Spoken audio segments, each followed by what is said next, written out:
Last week, we finished the Zechariah. As we finished the Zechariah, we're just coming back to Ezra again.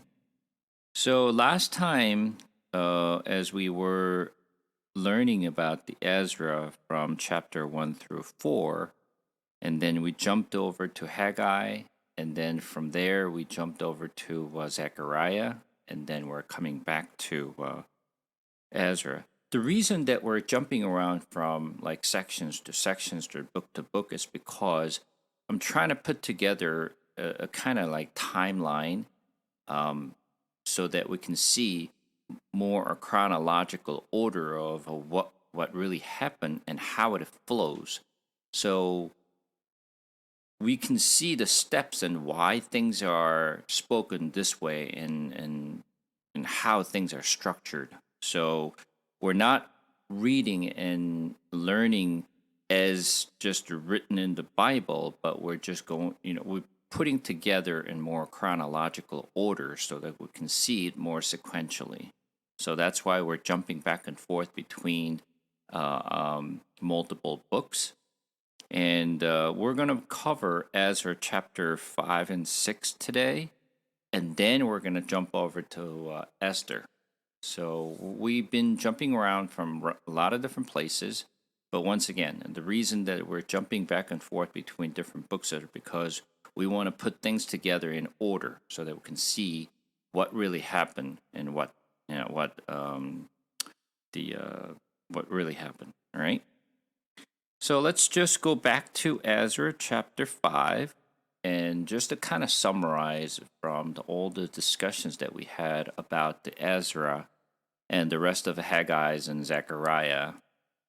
After Israelites came back from Babylon, after they received the decree from Cyrus, the king of Persia, they actually put a foundations of the temple. But after they put the foundation and they stopped doing it because they just literally get pushback and resistance from the surrounding um, areas. And a lot of the governors and a lot of the people who used to live in this area just objected to rebuilding the temple. So they actually put letters over um, to Persia to stop what they're doing. So because they got so much of resistance from those people, they thought this might not be the time to rebuild the temple. So they put away everything and they started to build their own house and to build their own the cities and walls and everything else around it. Because when they came back from Babylon, obviously what they found is there's nothing left there, right? So everything was ruined by the Babylonians, and literally Jerusalem's and the rest of the cities are not in the shape they where they want to live. Because remember,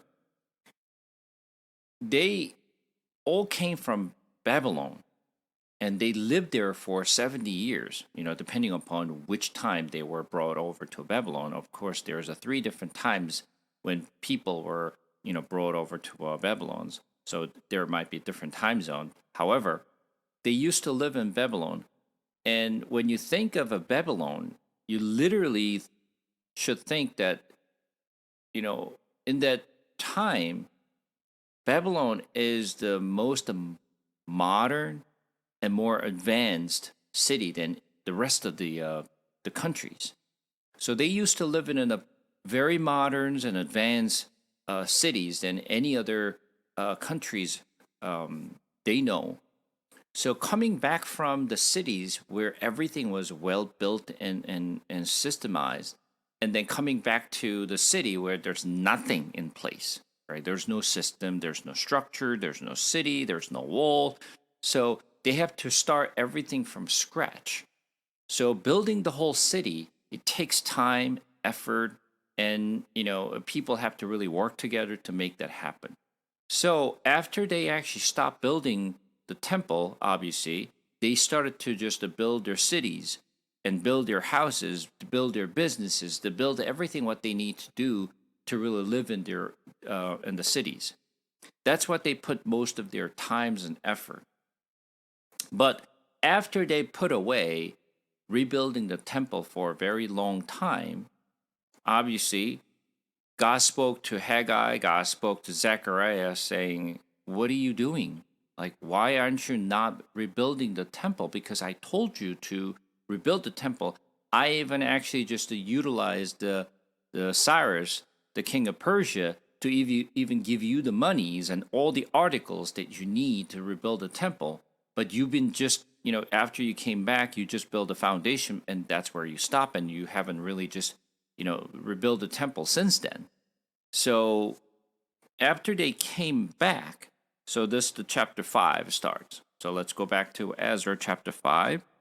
So we all know this story, but you just kind of like summarize exactly what we discussed in the past. Ezra chapter 5, we're going to read from verse 1. Now the prophets Haggai and Zechariah, the son of Iddo, prophesied to the Jews who were in Judah and Jerusalem in the name of the God of Israel who was over them. Then Zerubbabel, the son of Shealtiel, and Joshua, the son of Zadok, arose and began to rebuild the house of God that is in Jerusalem. And the prophets of God were with them, supporting them. So, as I mentioned, this is why we actually jumped over to Haggai and Zechariah to see exactly what God spoke to Haggai and what spoke to Zechariah before we actually jump from chapter 4 to chapter 5, so that we understand exactly the things that Haggai and Zechariah received and what they actually spoke to Israel, so that we have a better understanding of what really happened and what really God told them through Haggai and Zechariah. And right before the chapter 5, at the end of chapter 4, when you go back there, we'll look at the chapter 4, verse 23 and 24. Then, when the copy of King Artaxerxes' letter was read before Rehum and Shimshai, the scribe, and their associates, they went in haste to the Jews at Jerusalem, and by force and power made them cease. Then the work of the house of God that is in Jerusalem stopped, and it ceased until the second year of the reign of Darius, the king of Persia. So let's just to kind of remind ourselves and just kind of review the things that we have discussed in the past. Do you remember the time when they came back from Babylon, when they were actually returned to Babylon, and when Cyrus, the king of Persia, ordered the decree to go back to Jerusalem? What year was that? Does anyone remember?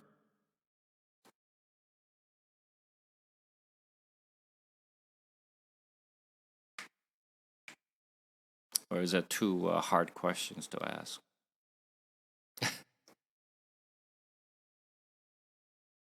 That was the year of BC 536. BC 536 is the year when Cyrus, the king of Persia, ordered the people to go back. Just to keep in mind that when Cyrus ordered and issued a decree to have the Israelites go back to rebuild the temples, it is not something Cyrus only did to Israelites.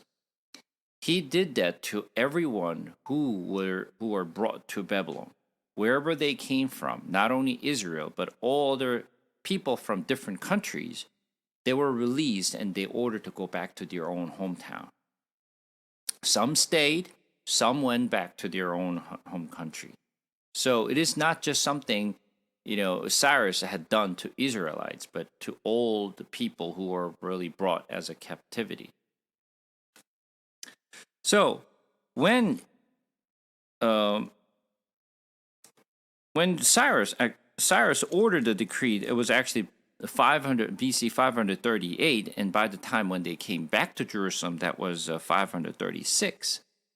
So that was the time of Cyrus was ruling the Achaemenid Empire, which is what we know as a Persian Empire.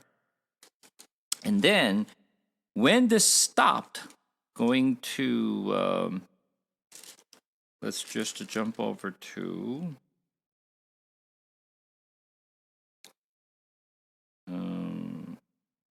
let's go to chapter 4. Chapter 4, we're going to read from verse 4. Then the people of the land discouraged the people of Judah and made them afraid to build and bribed the counselor against them to frustrate their purpose. All the days of Cyrus, king of Persia, even until the reign of Darius, king of Persia.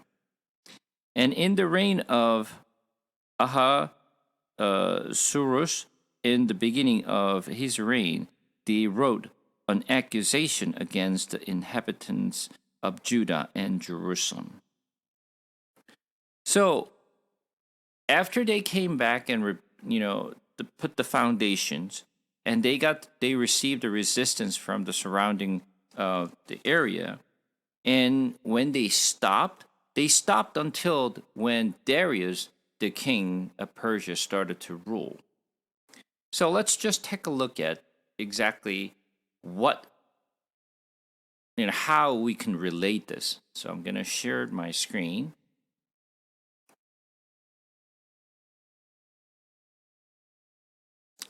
And let me know if you see my screen. You see my screen? Okay. So this is the kind of the list of the kings of Achaemenid Empire, which is the Persian Empire. So we can skip the blue color over here. This is the kings of the Persian, but this was before the Cyrus, the Persian king that we know, started to rule the entire empires, including the Babylon. So this literally, the blue color is when Persia was a very small country. And before Cyrus became the king, obviously Persia was just a small countries. And back then, Media was the biggest empire, and literally Cyrus took over the Media and then combined the Media and Persia into one. So that's how the Achaemenid Empire started. So Cyrus, the king of Persia that we know, is a Cyrus II, which we see over here. The Cyrus II is what we know as a Cyrus. And after the death of a Cyrus, then obviously his son, Cambyses II, became the king. And the Cambyses II had a brother. His name was Semetides, or the other name called Bardia. But literally, Cambyses II actually killed his brother because he was jealous of his brother, and he just killed his brother Bardia. So Cyrus had two sons, Cambyses II and Bardias and Semerides. There are only two sons, and then he has several other daughters, but daughters does not really just become the queen. So after the Cambyses II and Bardia was killed, and there was Pseudo Semetides, which was someone who actually claimed as themselves as a Bardia or the Semetides, and that was a revolt that happened at the Persian Empire. At that time, Cambyses II was in Egypt, and he was invaded into the Egypt, and he was trying to just traveling to whatchamacallit, one of the countries in Egypt, and then he heard the news that the pseudo-Semitists took over the Persian Empire. So he was coming back to restore his empire, and on the way back to the Persia, obviously he died. The reason he died was, I think I explained this to you like a while ago, that he was a kind of what's the word that I'm looking for?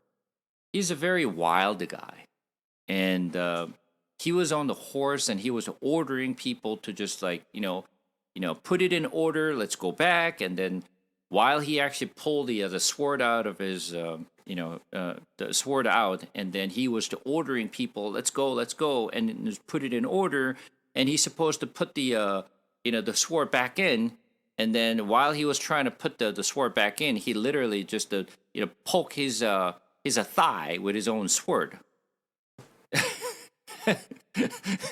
And then because he was in Egypt and the weather wasn't that good, and obviously the doctor was not really good, and then while he was actually traveling back, and because of what he did, and literally poking through his thigh through his own sword, and he died. So he never reached back to Persia. So what the people, the wise men, by the Cambyses too, and discuss and said, what are we going to do? And then they figured it out how to actually just overturn this revolt, and literally they decided how to just remove this pseudo-Semitists, and they did. And then decide, okay, so who will going to take over this empire, this biggest empire ever? And then they decided to really just to pick the Darius the first as the king. And I think I went over that whole story, few times already in the past, so I'm not going to repeat what I already gone over. But after Darius the first became a king, that was the year 522. So just remember, what year the Darius the first became the Persian king? BC 522. You get that? Okay. Now, with that, so let's go back to Ezra chapter 4 again. And Ezra chapter 4, verse 24. Then the work on the house of God that is in Jerusalem stopped, and it ceased until the second year of the reign of Darius, the king of Persia. So, let's think about this. Darius the first became a king of Persia BC 522. And according to the scripture, it said the second year of the reign of Darius, king of Persia. What year is it now? I'm sorry?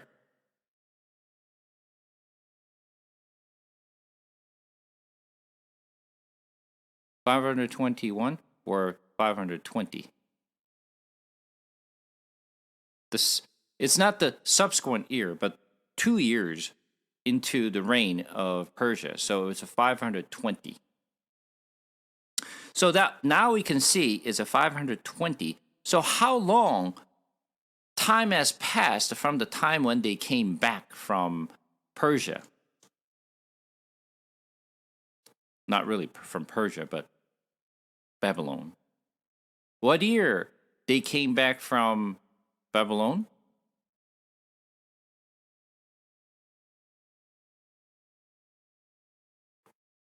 No, what year they came back to Jerusalem? What year? That's correct. BC 536. And then from 536 over to BC 520, how long has passed so far? 16 years, right? 16 years. So they actually spent 16 years and everything was stopped. And this is why I explained to you when I was going over Ezra before that, when you actually build the structures and leave there for 16 years, what happens? And nobody's really taking care of in the area, obviously. Structure is not going to really sustain because weeds going to grow up and it's not going to be well maintained, right? So God spoke to Haggai, God spoke to Zechariah. What are you doing? And I actually just, telling you for all this time and rebuild the temple. And then continue on, from chapter 5 as we were just reading. Verse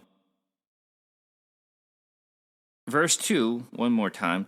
Then Zerubbabel, the son of Shealtiel, and Jeshua, the son of Zozadak, arose and began to rebuild the house of God that is in Jerusalem, and the prophet of God were with them, supporting them. After how many years? 16 years, right? And verse 3, at the same time, Tatanai, the governor of a province beyond the river, and Shetar, Bozanai, and their associate came to them and spoke to them, though, who gave you a decree to build this house and to finish the structure? They also asked them this: what are the names of the men who are building this building?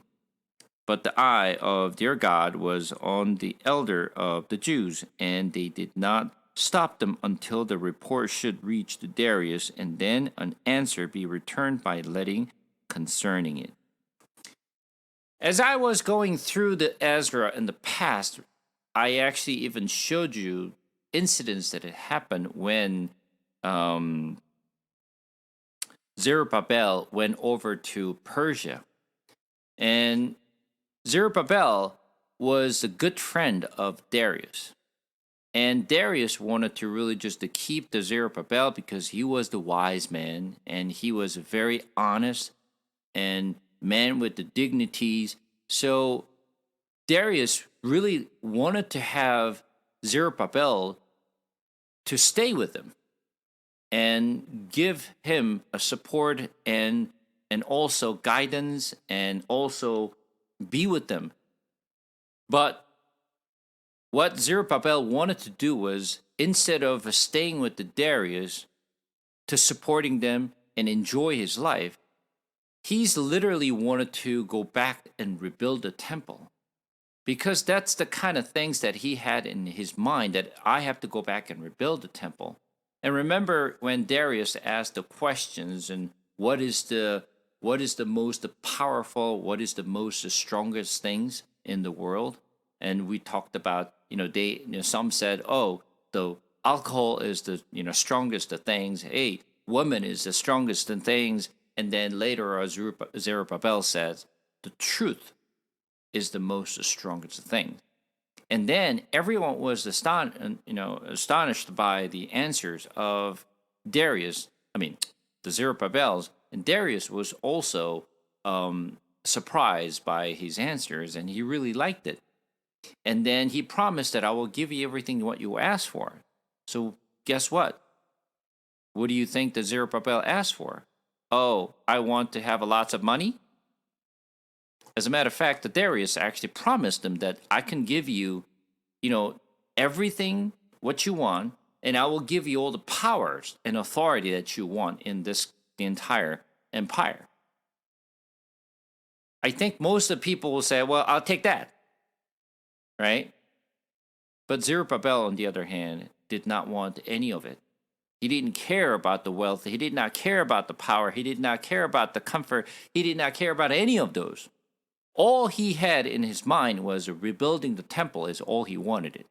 I don't need any of the things that you said you're going to give it to me. But instead, can you help us to rebuild the temple? Can you supply the things that we need to rebuild the temple? That's all I'm asking for. From Darius's perspective, that's nothing. I can give you whatever you want. All right, no problem. I can give you. And Zerubbabel returned. And this happened after Zerubbabel returned. Okay? So let's continue on. So the people in the area, which is the governor of Tetanai and of the province beyond the rivers and Shittars and Bozanai, they're the one who did not want the Israelites to rebuild the temple. They were up against it, and they really just didn't like the ideas, and they don't want them to rebuild the temple.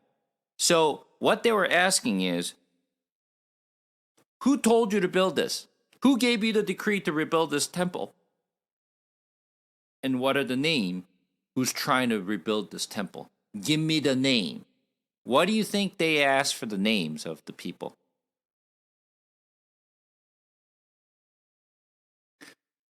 Because they want to respect those people? Then what?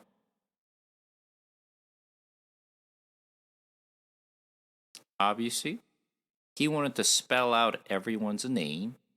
It said, this people wanted to rebuild a temple. So what I'm going to do is I'm going to just write their name. When I write this name to the Darius will probably send it back that said, remove these people, kill them all, is what they were expecting. But instead, let's just continue on reading on what really happened here. This is a copy of the letter that Tetanai and the governor of the province beyond the river and Shethar-bozenai and his associate, the governors who were in the province beyond the river, sent to Darius the king. They sent him a report in which was written as follows: To Darius king, all peace. Be it known to the king that we went to the province of Judah, to the house of great God. It is being built with huge stones, and timbers is laid in the walls. This work goes on diligently and prosper in their hands. Then we asked those elders and spoke to them, though, who gave you a decree to build this house and to finish this structure? We also asked them their name for your information, that we might write down the names of their leaders. And this was their reply to us: We are the servant of the God of heaven and earth, and we are rebuilding the house that was built many years ago, which a great king of Israel built and finished.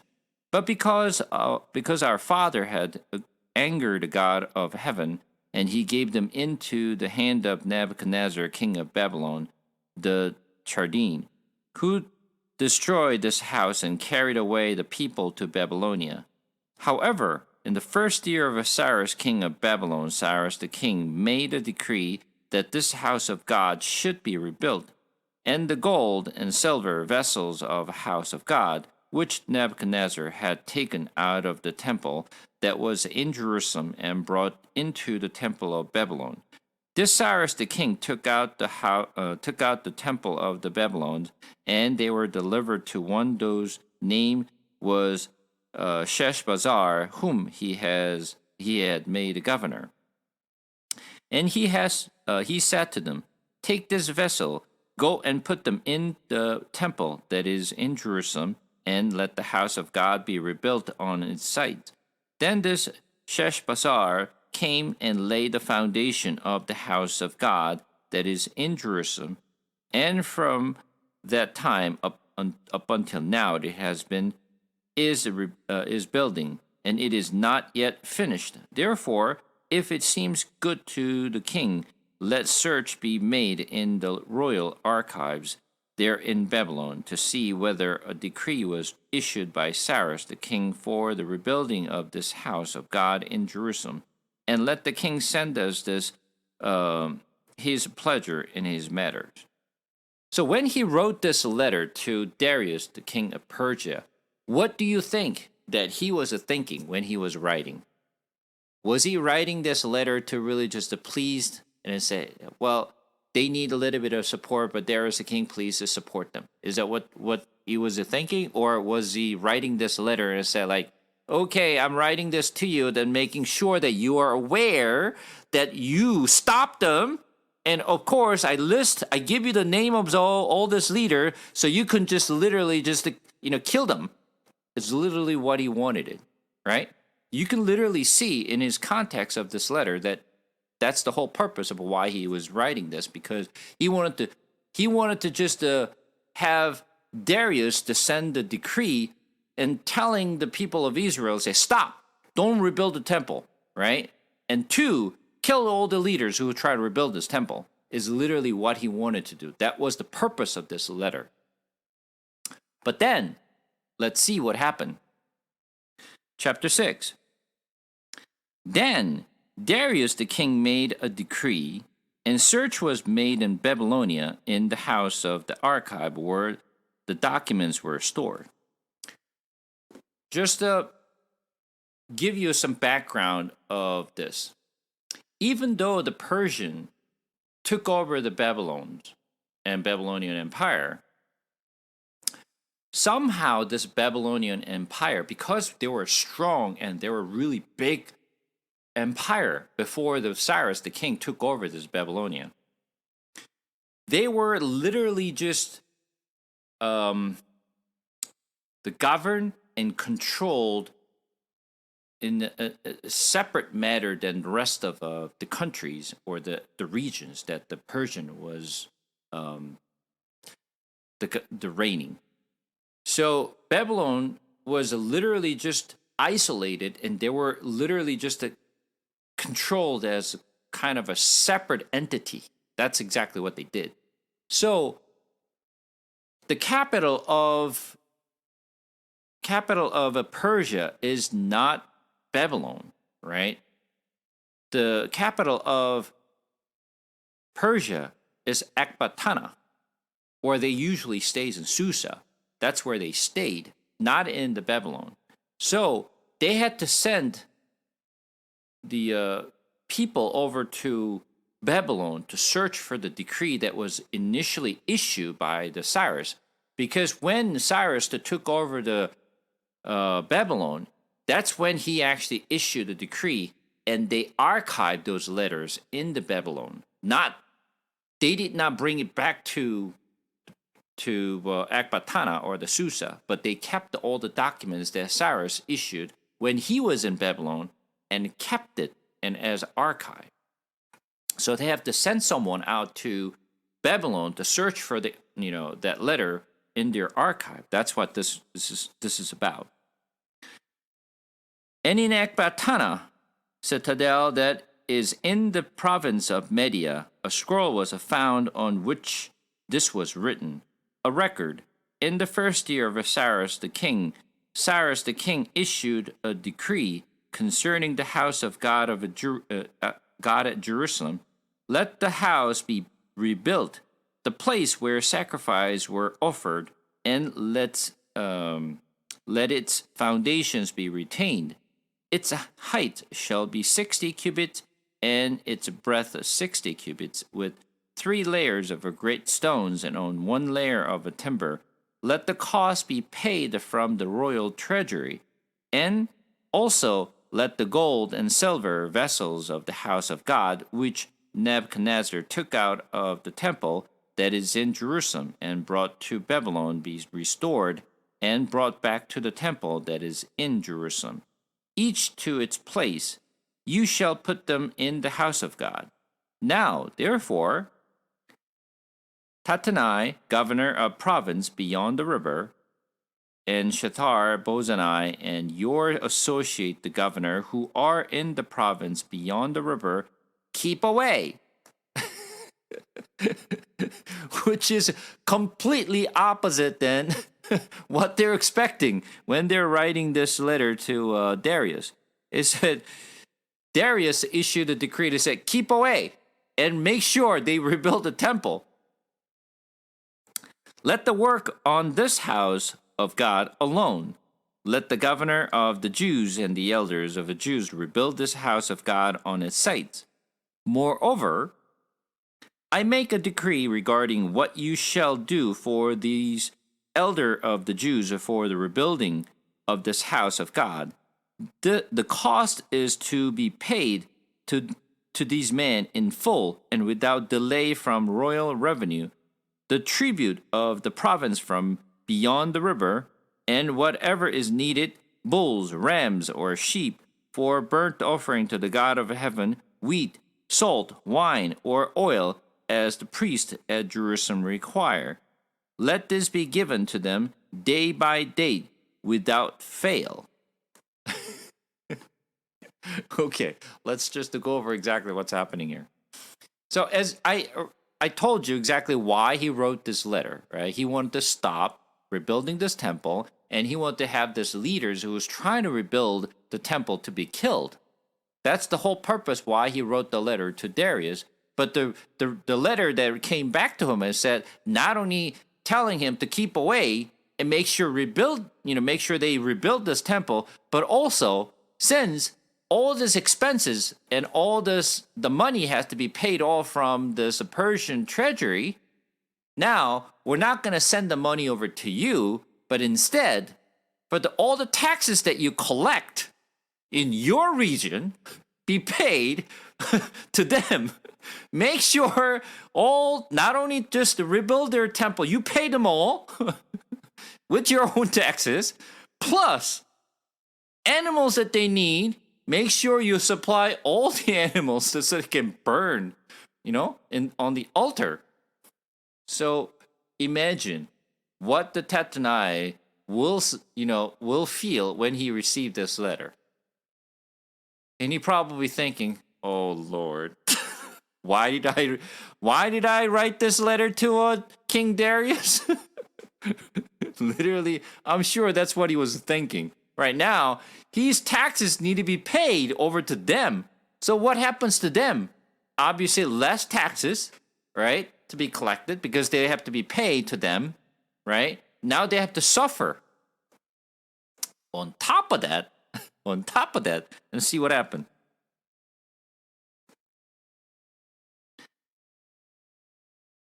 That they may offer pleasing sacrifice to the God of heaven and pray for the life of the king and his sons.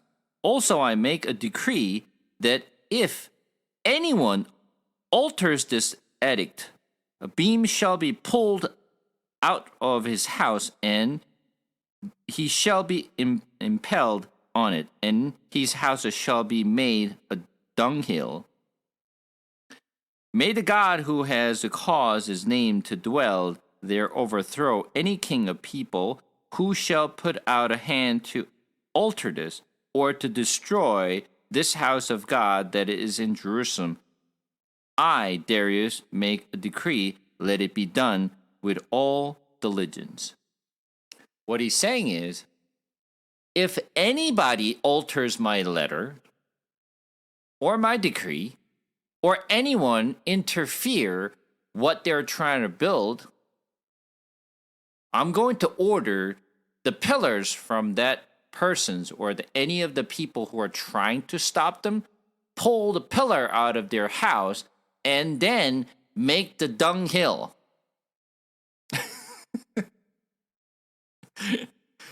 So, whatever Tattenai wrote the letter to Darius, the king of Persia, literally came out completely opposite than what he actually intended.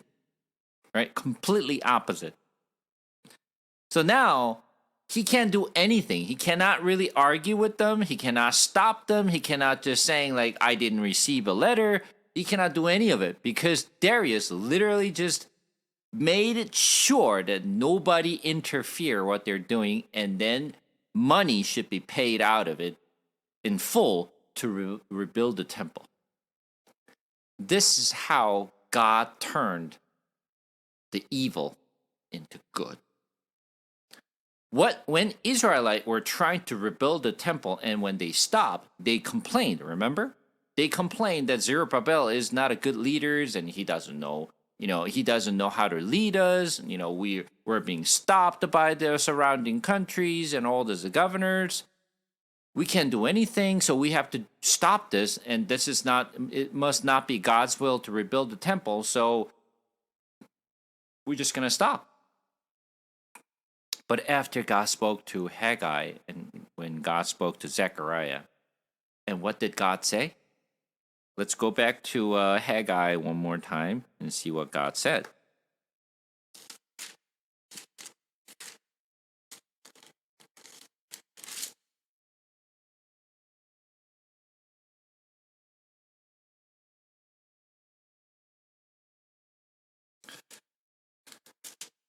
Haggai chapter 2,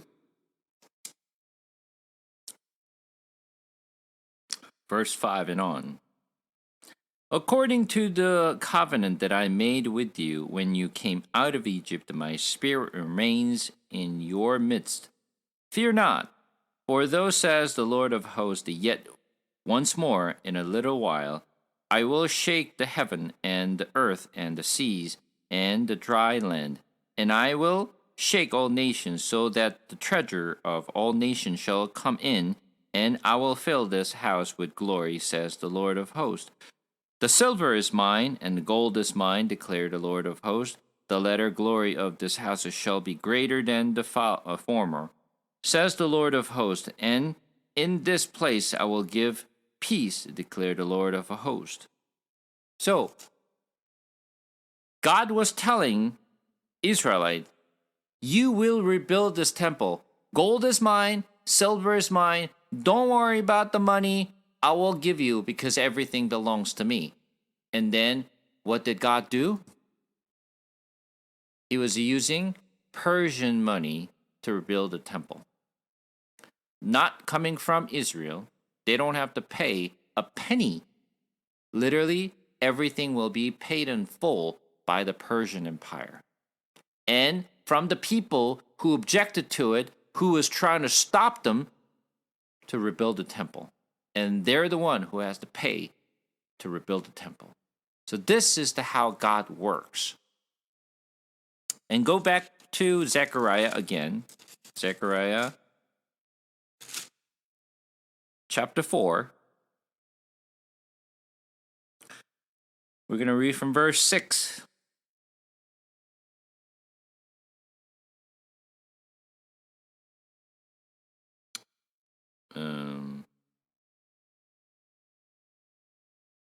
This is the word of the Lord to Zerubbabel, not by might, nor by power, but by my spirit, says the Lord of hosts. Who are you, O great mountain? Before Zerubbabel you shall become a plain, and he shall bring forward the top stones amidst a shout of grace, grace to it. Then the word of the Lord came to me, saying, the hands of Zerubbabel have laid the foundation of this house. His hands shall also complete it. Then you will know that the Lord of hosts has sent me to you. So he ordered Zechariah and let Zerubbabel know, it is not your will, it is not your might, it is not your spirit, but my spirit will do it. So it's not you doing it, but me doing it for you. So that's the promise that God made. And whatever God said will be fulfilled, surely we see is being fulfilled. Everything what he said to Haggai and also Zechariah. So now decree came back from Darius, king of Persia. Coming back to Ezra chapter 6, we're going to read from verse 13. Then, according to the word sent by Darius the king, Tattenai the governor of the province beyond the river, Shethar-bozenai and their associate did with all diligence which Darius king had ordered. Now, what are they doing? They diligently helping them to complete this temple. Diligently helping them.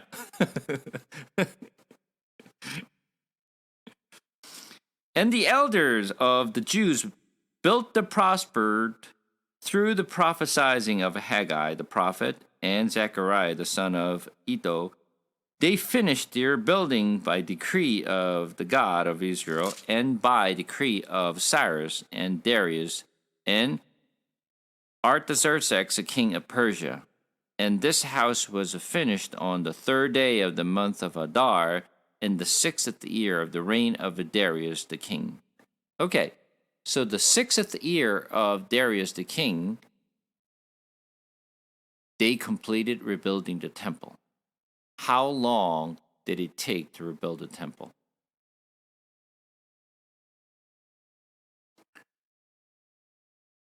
How long did it take? Hmm?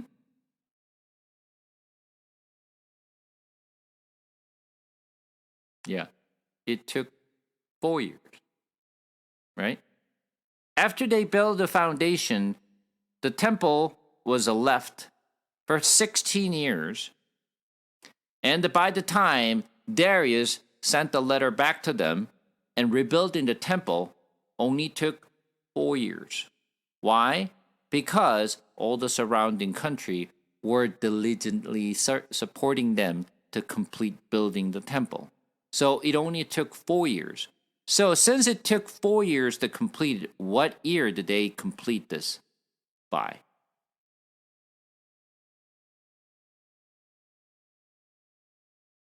What year did they complete rebuilding the temple?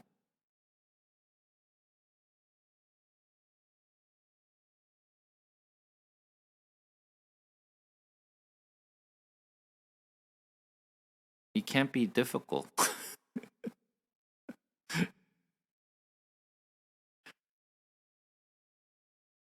When they actually sent the, when everything was stopped for 16 years, that was the second year of Darius the king. Darius, the king of Persia, was ruling 2 years, right? What year was that?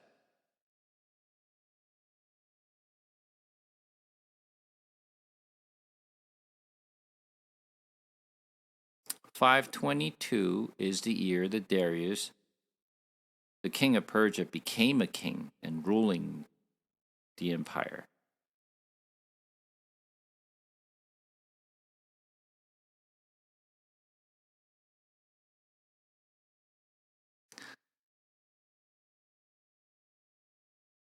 We just went over this like 15 minutes ago. 520, right?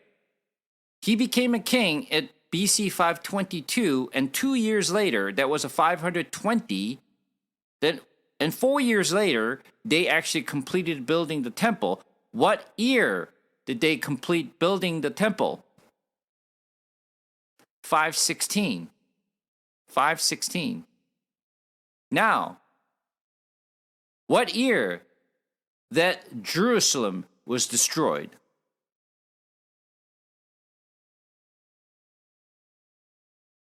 586. Absolutely correct.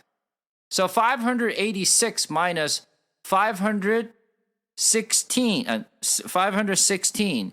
How many years had passed? 70 years. Why is it 70 years important?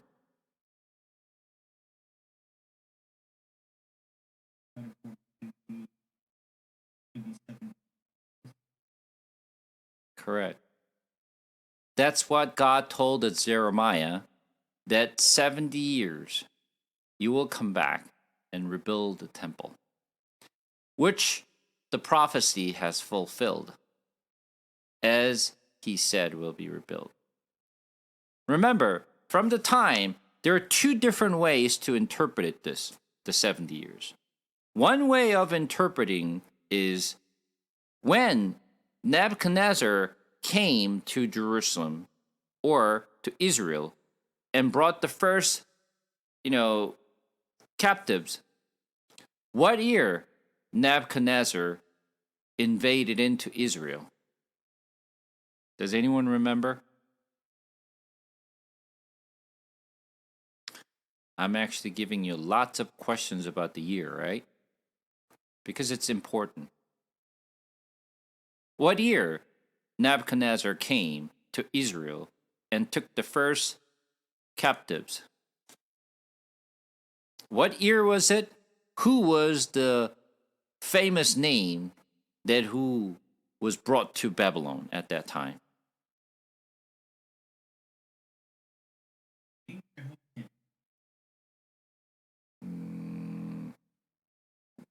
I asked for the what year was it, and who were the most famous names that we know that brought as a captive?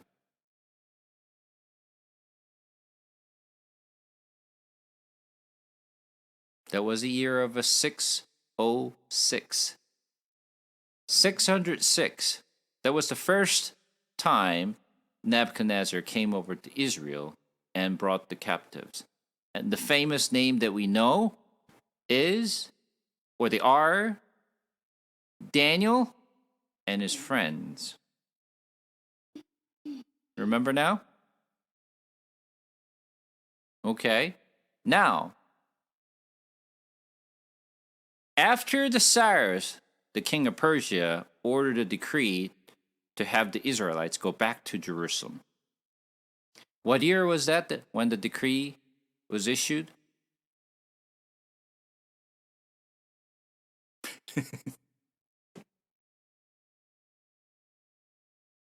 No. No. No. Let's just throw the number. Let's see. One number. Let's throw the dart. 538. 538 is the year when Cyrus, the king of Persia, ordered the decree. Right? And then the year they came back to Israel, what year was that? 536. Now, let's do math. The first time when Nebuchadnezzar came over to Israel and brought the first captives, that was a 606. And the time when they came back to Israel was 536. So when you do the math, 606 minus 536, how many years? 70 years again. Right? So either way you look at it, from the time when the first captive was brought over to Babylon and the time when they came back to Israel, that was a 70 years. And from the time when Nebuchadnezzar invaded third time when he destroyed the temple, what year was that? 586. And the time when they complete rebuilding the temple, what year was that? 516. That's another 70 years.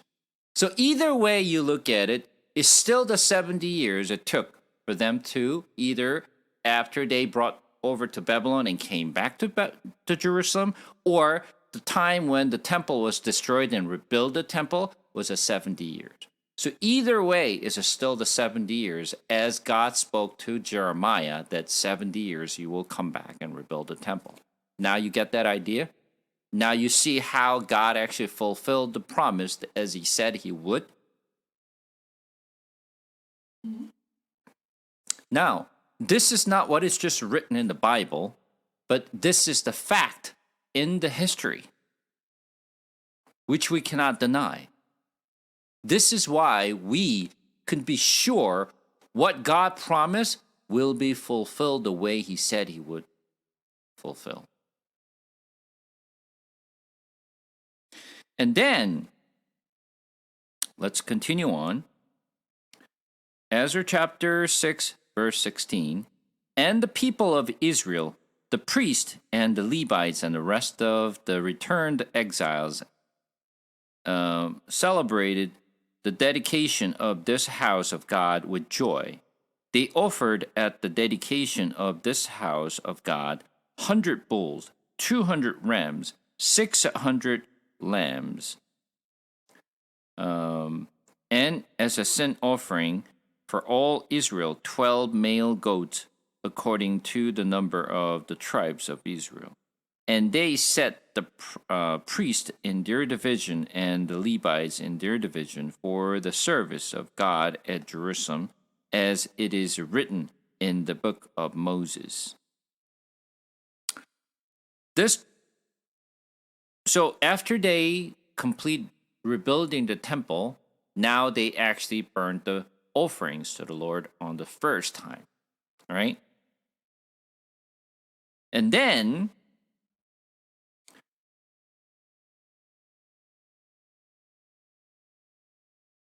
verse 19, on the 14th day of the first month, the returned exile kept the Passover, for the priest and the Levite had purified themselves together. All of them were clean. So they slaughtered the Passover lamb for all the returned exiles, for their fellow priests, and for themselves. It was eaten by the people of Israel who had returned from exile, and also by everyone who had joined them and separated himself from the uncleanness of the people of the land to worship the Lord, the God of Israel. And they kept the feast of unleavened bread the 7 days with joy, for the Lord had made them joyful and had turned the heart of the king of Assyria to them, so that he aided them in the work of the house of God, the God of Israel. Now, finally, after they rebuilt the temple, the first feast they actually started to give was Passover. This is very, very important. Remember, we talked about this 7 feasts many, many times, right? Many, many times. And out of those the 7 feasts, the feast that starts from Passover. And the last feast is? What is the last feast?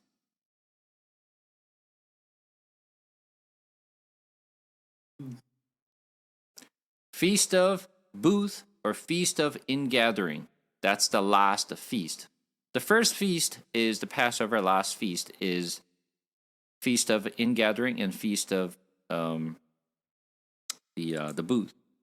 Now, why is it important that they actually gave the feast after they rebuilt the temple? So think about it. What you will see in the entire Old Testament,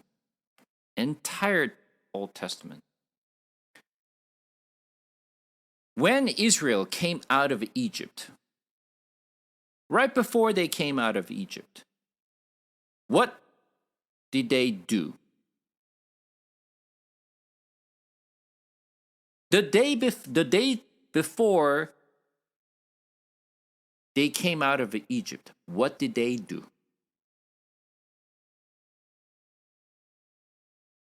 Passover. Right before the day they came out of Egypt, what they offered was Passover. Okay? Now, I'm going to ask you this.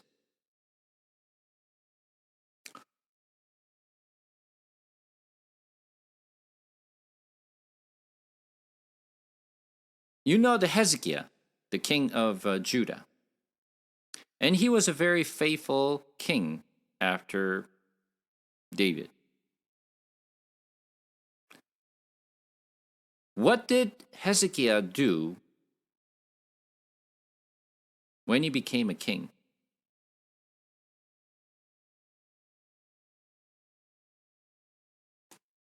Maybe it's just too much I'm asking. So let's just turn to the Bible.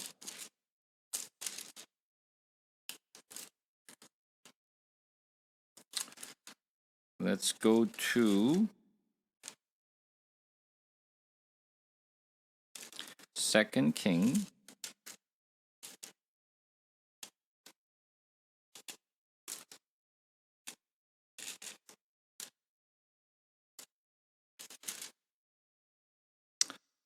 Second King chapter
No, let's go to, instead of a Second King, let's go to Second Chronicle. Second Chronicle, chapter 29.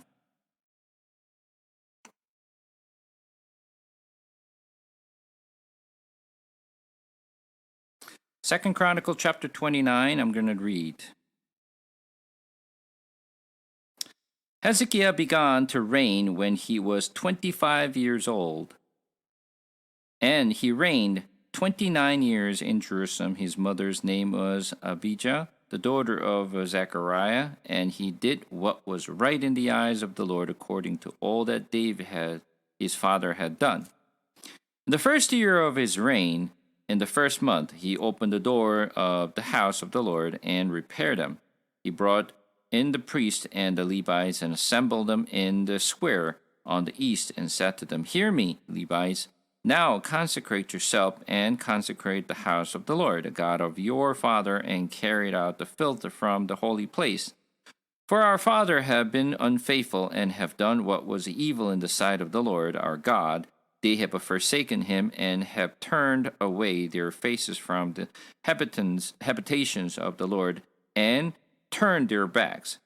They also shut the door of vestibule and put out the lamps and have not burned incense or offered burnt offering in the holy place to the God of Israel. Therefore, the wrath of the God came on Judah and Jerusalem, and he has made them the object of astonishment of the hissing, and you see with your own eyes. For behold, our father have fallen by the sword, and our sons and our daughters and our wives and in captivity for this. Now it is in my heart to make a covenant with the Lord, the God of Israel, in order that his fierce anger may turn away from us. My sons, do not now be negligent, for the Lord has chosen you to stand in his presence, to minister him, and to be his ministers and make offering to him." Then the Levite arose, Mahath the son of Amasai, Joel the son of Azariah, the sons of Kohathite, and the sons of Merari, the Kish the son of Abdi, and Azariah the son of Jehalelel, and the Gershonite, Joah the son of Zimmah, and Eden the son of Joah, and of the son of Elzaphan, and Shimri, and Jeuel, and of the son of Asaph, Zechariah, and Mattaniah, and the sons of Heman, Jehuel, and Shimei, and the sons of Jehuthun, and Shemai, and Uzziel. They gathered their brothers and consecrated themselves and went in as the king had commanded by the word of the Lord to cleanse the house of the Lord. The priest went into the inner part of the house of the Lord to cleanse it, and they brought out all the uncleanness, and they found in the temple of the Lord into the court of the house of the Lord. And the Levites took it and carried it out to the brook Kidron. They began to consecrate on the first day of the first month, and on the 8th day of the month they came to the vestibule of the Lord. Then the 8th day they consecrated the house of the Lord, and on the 16th day of the first month they finished. Then they went into Hezekiah the king and said, "We have cleansed all the house of the Lord, altar of burnt offerings, and all its utensils, and tables of a showbread, and all its all the utensils the king Ahaz discarded in his reign when he was faithless. We have made ready and consecrated, and behold, they are before the altar of the Lord." Then Hezekiah the king rose early and gathered the officials to the cities and went up to the house of the Lord. And they brought 7 bulls, 7 rams, and 7 lambs, and 7 male goats for a sin offering for the kingdom, and for the sanctuary, and for Judah. And he commanded the priest, the son of Aaron, to offer them on the altar of the Lord. So they slaughtered the bulls, and the priests received the blood and threw it against the altar. And they slaughtered the rams, and their blood was thrown against the altar. And they slaughtered the lambs, and their blood was throwing against the altar. Then the goats for the sin offering were brought to the kings and the assemblies, and they laid their hands on them. And the priest slaughtered them and made a sin offering with their blood on the altars to make atonement for all Israel. But the king commanded that the burnt offerings and sin offerings should be made for all Israel. And he stations the Levites in the house of the Lord with cymbals and harps and lyre, according to the commandment of David and of Gad, the kings of seers, and Nathan the prophets, for the commandment was from the Lord through his prophets. The Levites stood with the instruments of David, and the priests with the trumpets. Then Hezekiah commanded that the burnt offering be offered on the altar. And when the burnt offering began, the song of the Lord began also, and the trumpets accompanied by the instruments of David king of Israel. The whole assembly worshipped, and the singers sang, and trumpeters sounded. All this continued until the burnt offering was finished. When the offering was finished, the king and all who were present with him bowed themselves and worshipped, and Hezekiah the king and the officials commanded the Levites to sing praise to the Lord with the words of David and Asaph the seer. And they sang praise with gladness, and they bowed down and worshipped. Then Hezekiah said, "You have now consecrated yourself to the Lord.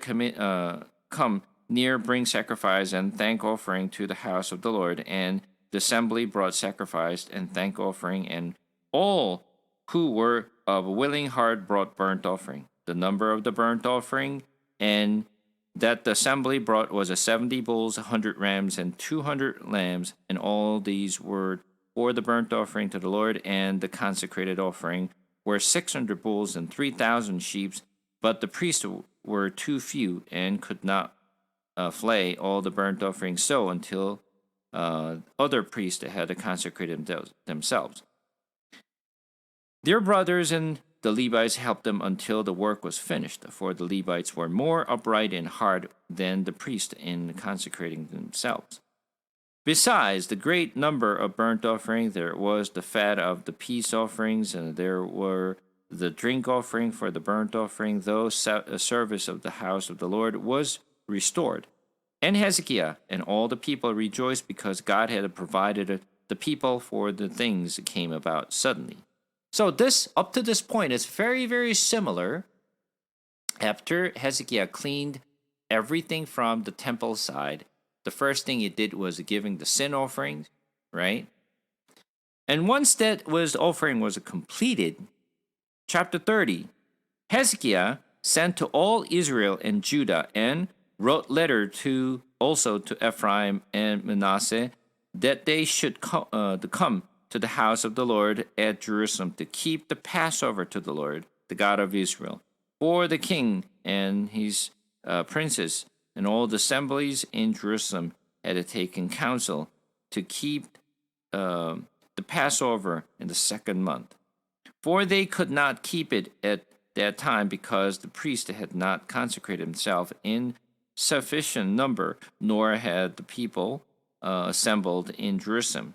And the plan seemed right to the king and all the assembly. So they decreed to make a proclamation throughout all Israel from Beersheba to Dan that the people should come and keep the Passover to the Lord, the God of Israel, at Jerusalem, for they had not kept it as often as prescribed.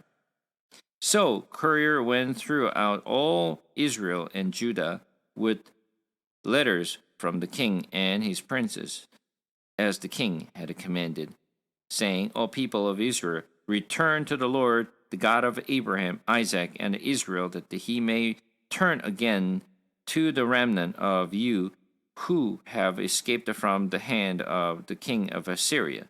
Do not be like your fathers and your brothers, who were faithless to the Lord God of their fathers, so that he made them a desolation, as you see. Do not do not now be stiff-necked as your father were, but yield yourself to to the Lord, and come to his sanctuary, which he has consecrated forever, and serve the Lord your God, that his fears anger may turn away from you. For if you return to the Lord, your brothers and your children will find compassion with your captors and return to his land. For the Lord your God is gracious and merciful, and will not turn away his face from you if you return to him. So, story goes very similar to what we see in Ezra. What they did after they cleansed the temple side, they gave the offering, and the feast they gave was what? Passover. Right? This is not all. This is not all. Let's just turn to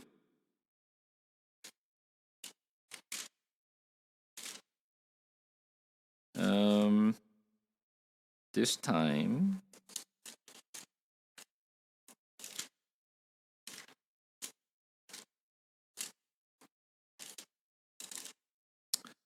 Same Second Chronicle.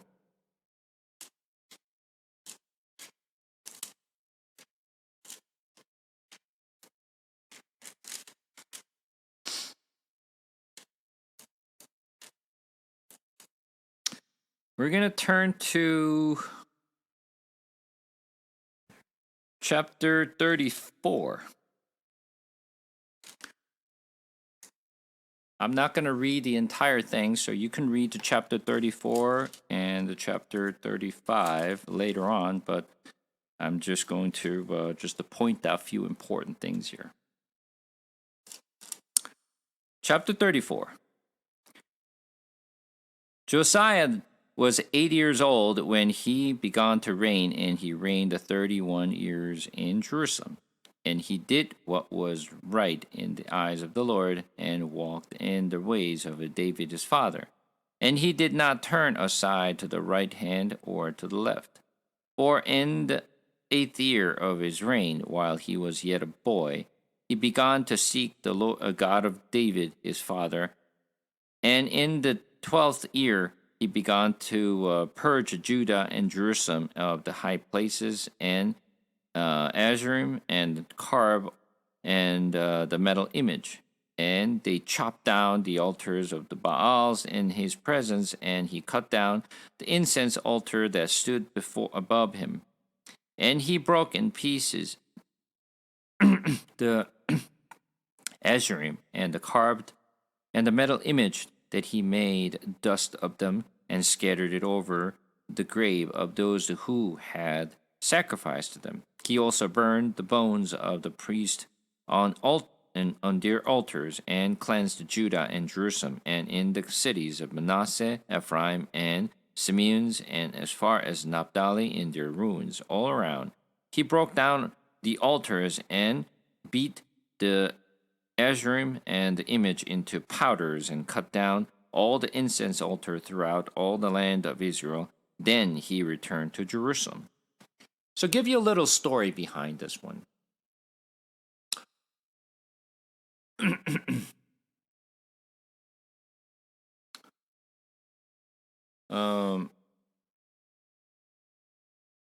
We just read about the Hezekiah's, what he had done. He cleansed the temple side, and he gave the offerings, and he actually just kept the first Passover, right? And then after Hezekiah died, his son Manasseh became a king.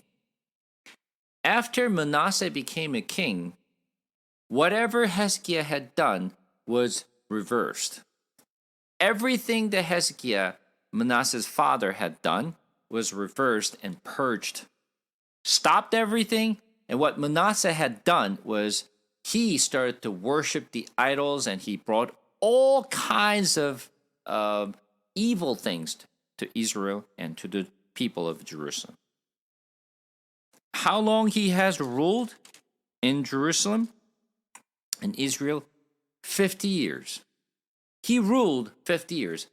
50 years is the longest time of any single king in Israel ever in Judah to rule. He was the king who ruled the longest time. But he's the king who ruined Israel's and ruined all the faith of Israel. God was furious and angry with Manasseh. This is why the Judah was destroyed. After Manasseh ruled for 50 years and he died, his son, which is Josiah's father, which is Ammon, he became a king when he was when he was 22 years, and he only ruled for how many years?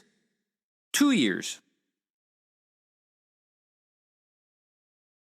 Oh, and the Manasseh ruled 55 years, not 50 years. Sorry. So Manasseh ruled over 55 years, and his son Ammon ruled for 2 years. For 57 years between the Manasseh and Ammon, Judah's fate was completely destroyed and ruined. And Josiah, which was the son of Ammon, became a king, and he's the one who cleansed everything what Manasseh and his father Ammon had done. He literally destroyed all the image of pagan god, destroyed all the pagan altars. He removed all this pagan priest. He literally killed everything and back to where it was before. I don't know about you, but out of the many kings in Israel, including, from the time when the first king, Saul, became the king of Israel, to the last king of Israel, which is Hosea, and last king of Judah, Zedekiah, out of all the kings that you know, if you actually name one king, that who is your favorite king, who would you actually call your favorite king? Who would you actually call you're the best, you like this king out of all entire Israel's history? I mean, what you? Definitely not Ezekiel. Many people might say actually King David, right? Most people would say King David is the most favorite. This is why when you even look at the Israel's flag, the stars that you see that's a star of a David, right? David is the most respected, and he is the most beloved king of Israel history. And surely David was a great king. But if you ask me who I really like the most, Josiah. Without a doubt, Josiah is my favorite king. He's the one who actually just removed everything and cleansed the entire things. On top of it, Josiah was prophesied 300 years ago before he was born. 300 years ago, his name was prophesied, and he will do what he will do. King David was not prophesied. Josiah was the only king in Israel's king's history that he was prophesied 300 years ago. There are only 2 kings in entire history that 2 kings was prophesied. Do you know who those 2 kings are? And obviously I already told you, Josiah was the one king. Who's the second? King Cyrus. Exactly. King Cyrus of Persia. His name was prophesied by Isaiah. There's only 2 kings.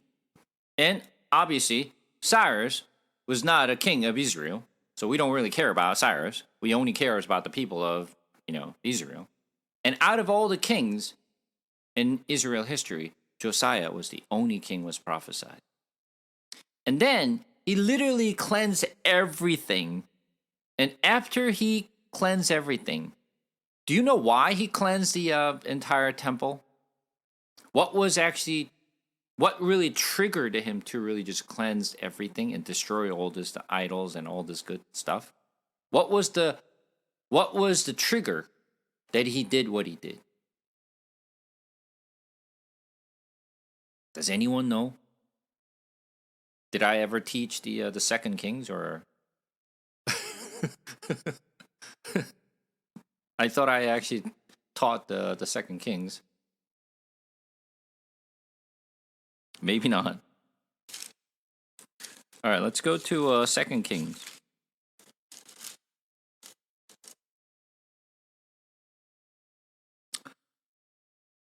Second King, chapter 22.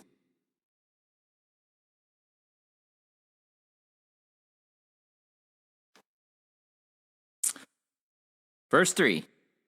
In the 18th year of King Josiah, king sent Shaphan, the son of Azaliah, the son of Meshullam, the secretary, to the house of the Lord, saying, Go up to Hilkiah, the high priest, that he may count the money that he has been brought into the house of the Lord, which the keepers of the household have collected from the people.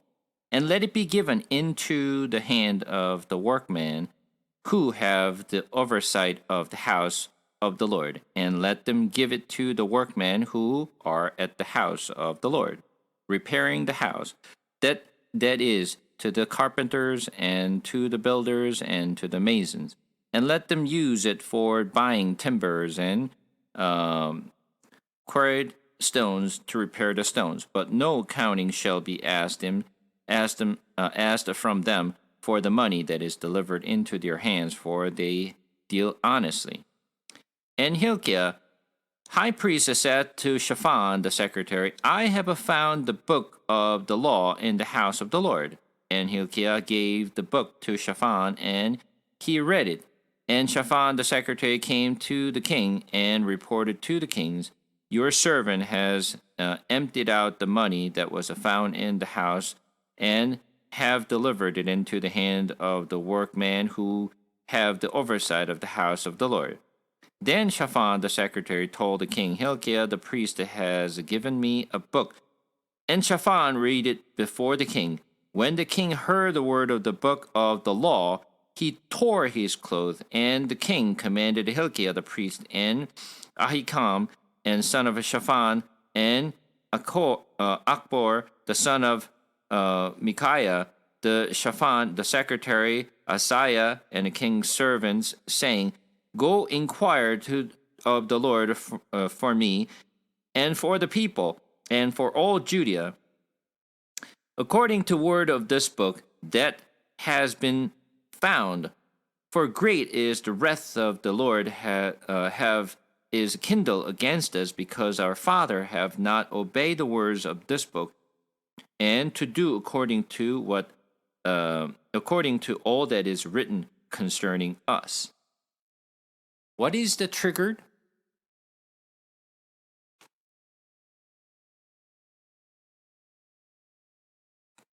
They found the book of Moses in the temple side.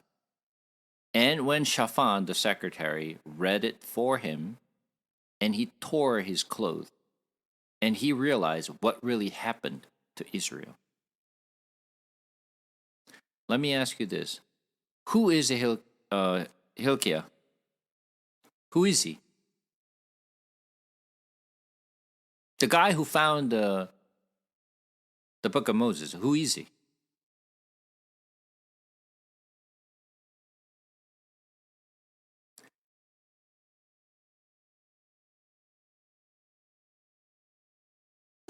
He was the high priest. He was the high priest.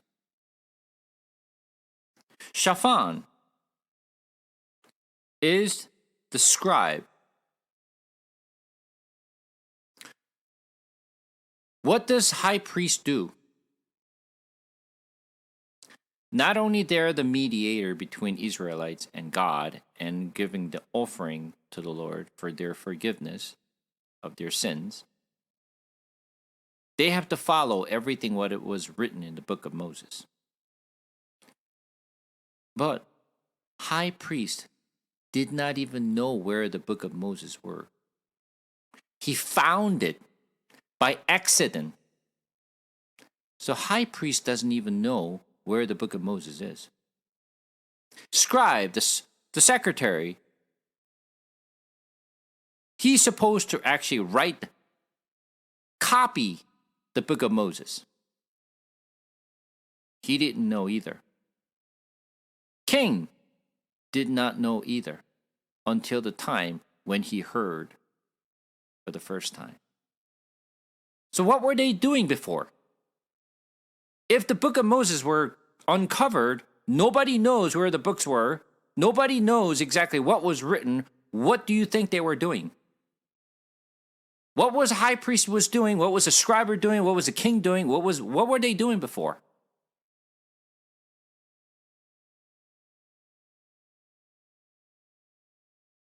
They literally did what they think was right.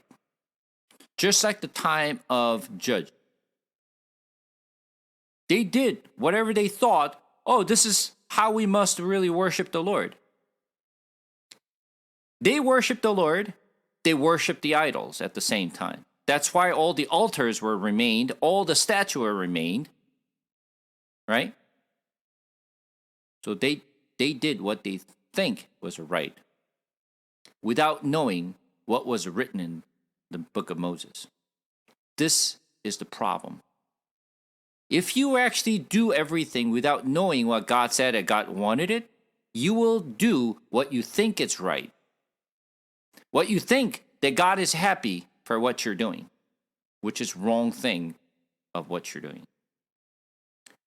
The first time Josiah heard the book of Moses, he tore his clothes, and he literally torn everything apart and remove all the images, to cleanse all the temple, just like what his grandfather had done. And then, after he cleansed everything, coming back to 2 Chronicle again,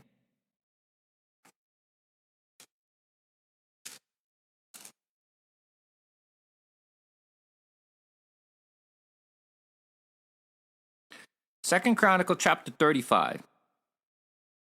Josiah kept a Passover to the Lord in Jerusalem, and they slaughtered Passover lamb on the 14th day of the first month. He appointed the priests to their office and encouraged them in the service of the house of the Lord.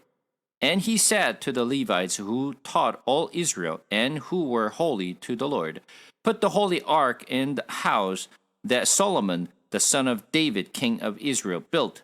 You need not to carry it on your shoulders, but now serve the Lord your God and his people Israel. Prepare yourself according to your father's household by your division, as prescribed in the writing of a David king of Israel and the document of a Solomon his son.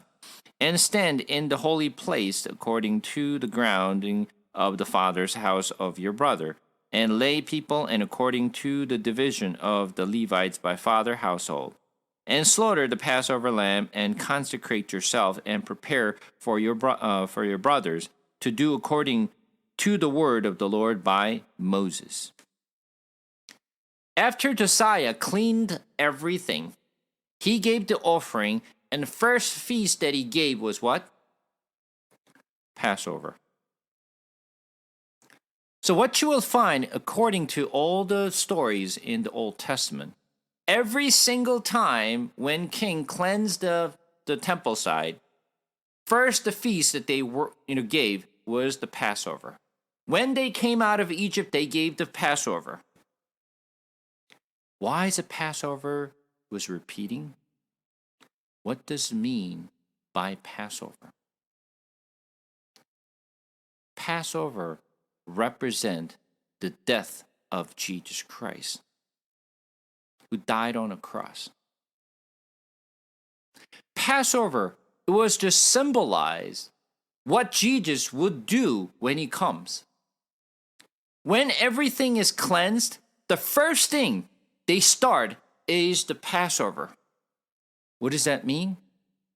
When we cleanse our heart, the first thing that we start is the cross of Jesus. That's where our faith starts, not anywhere else. Passover is a starting point. The cross of a Jesus is where we start our faith. And where it ends? The Feast of Booths, which is the time when we go into the 1,000 years. After the 1,000 years, what happened? We go back to where we came from, our home, ultimate home, which is heaven, is where we need to be, entering into his peace. So, it is important for us to remember now, coming back to Ezra, after they built the temple, rebuilt the temple, what was the first feast they gave? Passover. Same thing. So you will see the patterns of this. This is not something just to happen once in the past, but you have to see the patterns why God is repeating and showing us what is written in the Bible. Because God is showing us our starting point. Once we coming out of our filthiness and our sins, the first thing is Passover, which represent the death of Jesus Christ, who cleanse us, cleanse our sins. That's the starting point of our faith in all Christians. Now, coming back to Ezra, as I just mentioned, after 16 years of leftover of the foundation of the temple, and after Darius, the king of Persia, sent the decree, it only took 4 years to complete rebuilding the temple, which they finished at BC 516. It took 20 years from the time when they came back to Jerusalem. But still, they completed, and the first the feast that they actually gave was the Passover. So you will see that is the actual story that we see in this book. Now, from here, we're going to jump over to Esther, but obviously I won't be able to actually cover much of Esther today because we don't have a whole lot of time left, but I'm just going to go give you some things here. So the book of Ezra is divided into 2 sections. Okay? So one section is from the chapter 1 through chapter 6. That's the one section. The second section starts from the chapter 7 and throughout the end of the chapter, which is chapter 10. So how it separates from the first part and the second part is when you actually look at the Ezra chapter 1 through 6, this covers from the time when they returned to Jerusalem and when they finished rebuilding the temple. Going back to the years when they came back was 536. By the time they completed rebuilding the temple, 516. When you take a look at the chapter 7, which we're not going to get to it too much, but let's just take a look at the chapter 7, verse 1. Now after this, in the reign of Artaxerxes, king of Persia, Ezra the son of Seraiah, son of Azariah, son of Hilkiah, son of Shallum, son of Zadok, the son of Ahitub, son of Amariah, and so forth. What's important here for us is 2 things. Number 1, now after this, in the reign of Artaxerxes, king of Persia. Let's go back to what I was showing you before.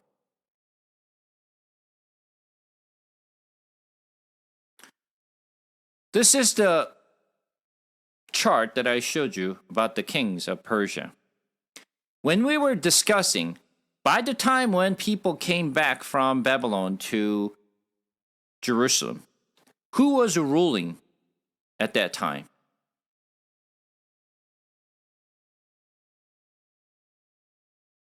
Cyrus. Because Cyrus is the one who actually ordered them to go back. Right?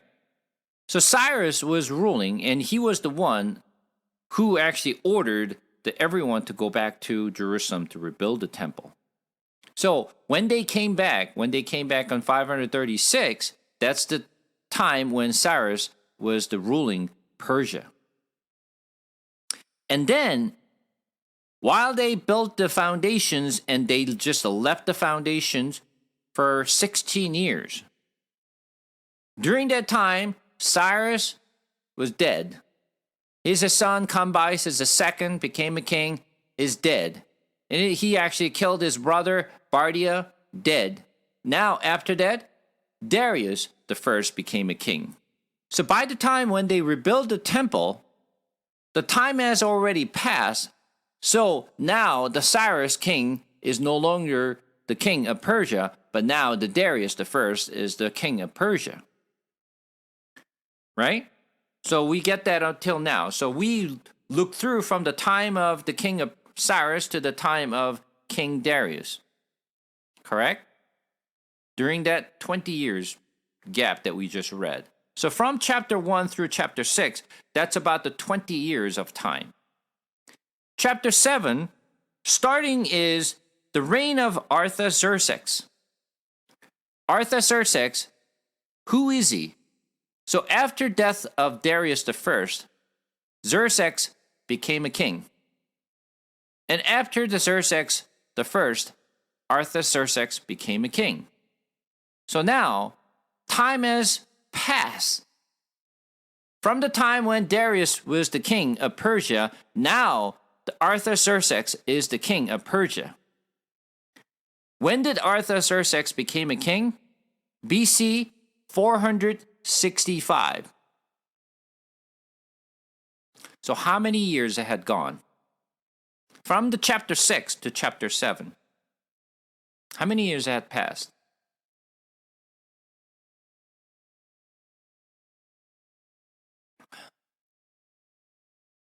We're only doing very simple subtraction here. 65 years. 516 through 465.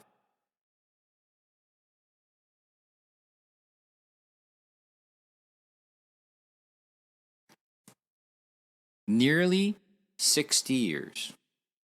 Nearly 60 years. So between chapter 6 and chapter 7, 60 years almost had passed. You get that?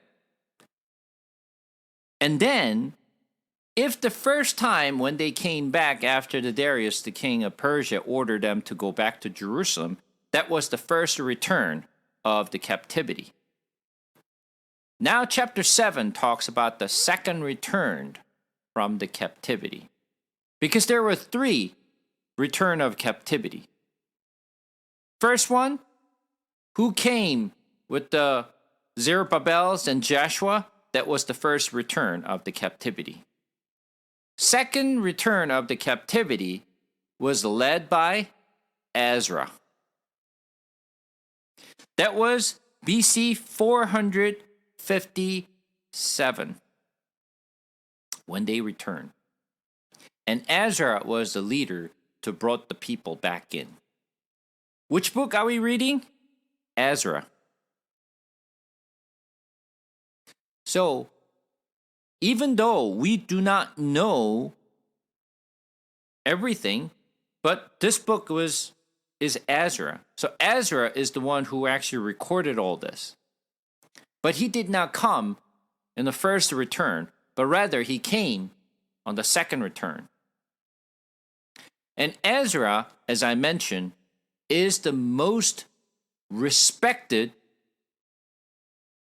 scholar, priest, and also teacher, rabbi in Israel history. Ezra is the one who respected the most as a rabbi. And he's the one who actually brought all the stories together. Then we can see here. So, what happened between chapter 6 and chapter 7? That's where Esther happened, between chapter 6 and 7. So let's turn to Esther for a second.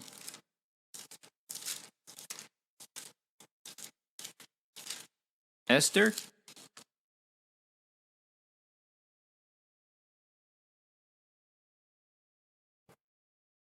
We're going to read the verse 1. Now in the days of Ahasuerus, the Ahasuerus was reigned from India to Ethiopia over 127 provinces. So, who was ruling the Persia? Ahasuerus. Ahasuerus was the king of Persia. But can you just look into this chart again? Where is Ahasuerus?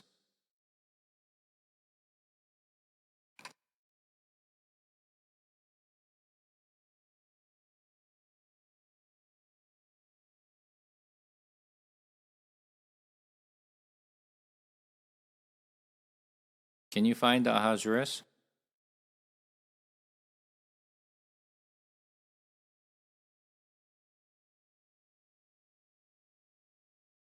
You won't find it here because it's not here.